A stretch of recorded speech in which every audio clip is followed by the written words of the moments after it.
Dengue পরিস্থিতির খবর জানাতে নারায়ণগঞ্জ থেকে যোগ দিচ্ছেন সহকর্মী আহসান সাদিক। আহসান আহসান শুনতে পাচ্ছেন আমাকে? ডেঙ্গু পরিস্থিতির কি খবর দেখছেন? চিকিৎসকরা কি বলছেন? ইপসিতা, নারায়ণগঞ্জের জেলা স্বাস্থ্য বিভাগের তথ্য যদি জানাই, সর্বশেষ যেটি তথ্য সেটা হচ্ছে যে নারায়ণগঞ্জে গত ২৪ ঘন্টায় ৫ জন নতুন করে ডেঙ্গু জ্বরে আক্রান্ত হয়েছেন এবং হাসপাতাল ছেড়ে গেছে ১৪ জন রোগী। এবং যত আগস্টের হিসাব যদি বলি তাহলে ৯৭ জন কিন্তু এ পর্যন্ত ডেঙ্গু জ্বরে আক্রান্ত হয়েছে বলে জেলা স্বাস্থ্য বিভাগ জানাচ্ছে। তো আরেকটি ব্যাপার, চিকিৎসা ক্ষেত্রে তারা জানাচ্ছেন যে নারায়ণগঞ্জের যে অন্যতম দুটি হাসপাতাল এবং সেই সাথে উপজেলা যে সকল স্বাস্থ্য কমপ্লেক্স রয়েছে সেসব জায়গাতে কিন্তু ওয়ার্ড ভিত্তিতে, মানে পুরুষ এবং আলাদা নারী, সেটিতে কিন্তু তারা চিকিৎসা সেবা দিয়ে যাচ্ছেন।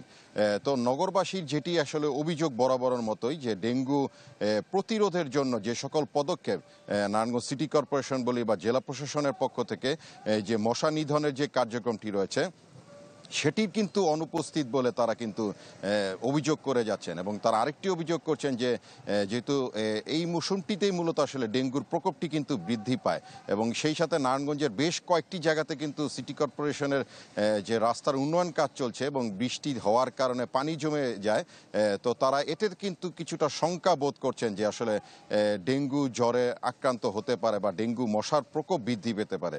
এবং সেই সাথে তারা আরেকটি দাবি জানাচ্ছেন যে আসলে অতি দ্রুত যেন এগুলিকে, এই সকল পদক্ষেপগুলিকে গ্রহণ করা হয়, তাহলেই হয়তো বা আসলে নারায়ণগঞ্জে যে ডেঙ্গু প্রকোপ সেটিকে আসলে নির্মূল করা সম্ভব হবে বলে তারা জানাচ্ছেন। তো এই হচ্ছে নারায়ণগঞ্জ থেকে সর্বশেষ পরিস্থিতি। আহসান, ধন্যবাদ আপনাকে। দর্শক, নারায়ণগঞ্জ থেকে জানছিলাম ডেঙ্গু পরিস্থিতির খবর।